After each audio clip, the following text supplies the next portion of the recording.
अस्सलाम वालेकुम। आज मैं आपके साथ शेयर कर रही हूँ आलू गोश्त की रेसिपी। तो चलिए जी आइए इसको बनाना शुरू करते हैं। सबसे पहले मैंने साबित मसाले ले लिए हैं जिसमें काली मिर्च है, 1 बड़ी इलायची है, 2 तेज़पत्ते हैं, 3 से 4 लौंग हैं और 1 चम्मच ज़ीरा है। और इधर मैंने प्याज चॉप करके ऑयल में डाल दिए थे इनको फ्राई करने के लिए। अच्छा जी, तो इतना ही गोल्डन कलर हमें चाहिए। इसके बाद जो है ये सारे साबित मसाले मैं इसमें शामिल कर दूँगी। प्याज़ों का कलर मुझे और ज़्यादा डार्क नहीं करना था, इसलिए मैंने इसमें थोड़ा-सा पानी शामिल कर दिया है। और जब मसालों की अच्छे से खुशबू आने लगेगी तो इसमें लहसुन अदरक का पेस्ट जो है वो शामिल कर देना है। तो लहसुन अदरक को अच्छे से हम इसमें भून लेंगे ताकि अच्छी सी खुशबू आने लगे। उसके बाद ये कुछ मसाले हैं जिसमें नमक है, मिर्च है, हल्दी है, धनिया पाउडर है, ज़ीरा पाउडर है और है कुटी हुई लाल मिर्च। तो बस यही मसाले डालकर जो है वो हमने ये सालन बनाना है और बहुत ही मज़े का बनता है आलू गोश्त। थोड़ा-थोड़ा पानी लगाकर हम अच्छे से इसकी भुनाई करते रहेंगे ताकि हमारे प्याज़ जो हैं वो अच्छे से मैश हो जाएँ।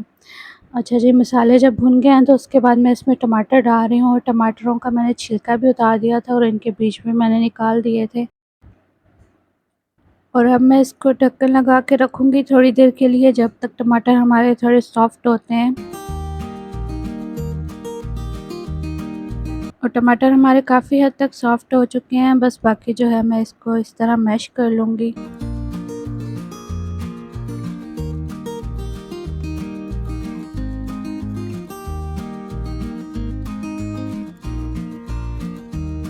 और प्याज़ टमाटर ग्राइंड किए बगैर जब आप बना रहे हो सालन, तो फिर जो है वो बस थोड़ा-थोड़ा सा पानी लगाकर इसकी अच्छे से भुनाई करनी होती है और थोड़ी-थोड़ी देर के बाद इसको ढक्कन लगा कर रखना होता है ताकि हमारा मसाला जो है ना वो बहुत ही अच्छे से मैश हो जाए। बिल्कुल भी प्याज़ टमाटर जो है वो शोरबे में नज़र ना आए। तो ये टमाटर मेरे अच्छे से बीच में मिक्स हो गए हैं, तो अब मैंने इसमें चिकन शामिल कर दिया है और चिकन शामिल करके मैं इसको थोड़ा-सा भून लूँगी और भूनने के बाद मैं इसको फिर से थोड़ी देर के लिए ढक्कन लगा कर रखूँगी ताकि चिकन जो है वो पानी जब रिलीज़ करे तो उस पानी के साथ भी हमारा मसाला जो है वो अच्छे से गल जाए। तो बस थोड़ी देर के लिए मैंने इसको ढक लगा दिया है।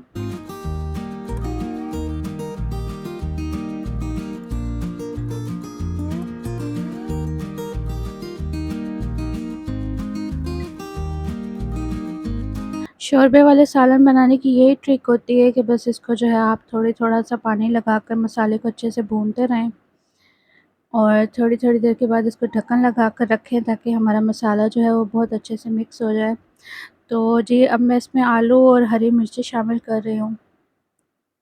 तो आलूओं को भी मैं इसमें सही से भून लूँगी।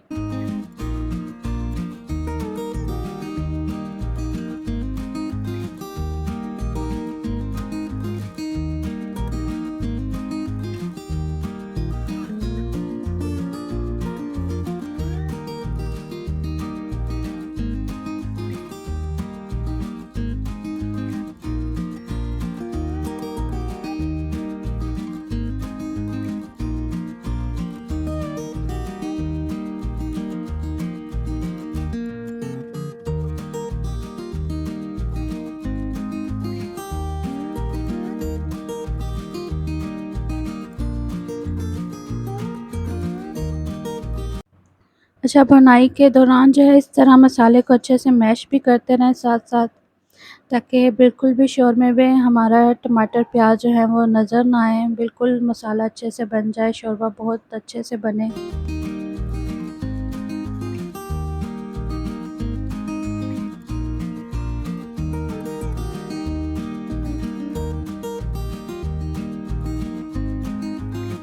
अच्छा, मसाला मेरा अच्छे से भुन चुका था, अब मैं इसके अंदर 3 कप पानी के ऐड कर दूँगी। इसमें एक अच्छा सा बॉयल आने तक वेट करना है, उसके बाद इसकी फ्लेम जो है वो कम कर देनी है और तब तक पकाना है जब तक हमारे आलू और गोश्त दोनों चीज़ें गल ना जाएँ। और बेहतरीन सा मेरा ये सालन बन के तैयार हो गया है। मैंने इस पे गरम मसाला डाल दिया था, हरा धनिया और हरी मिर्ची शामिल कर दी थी।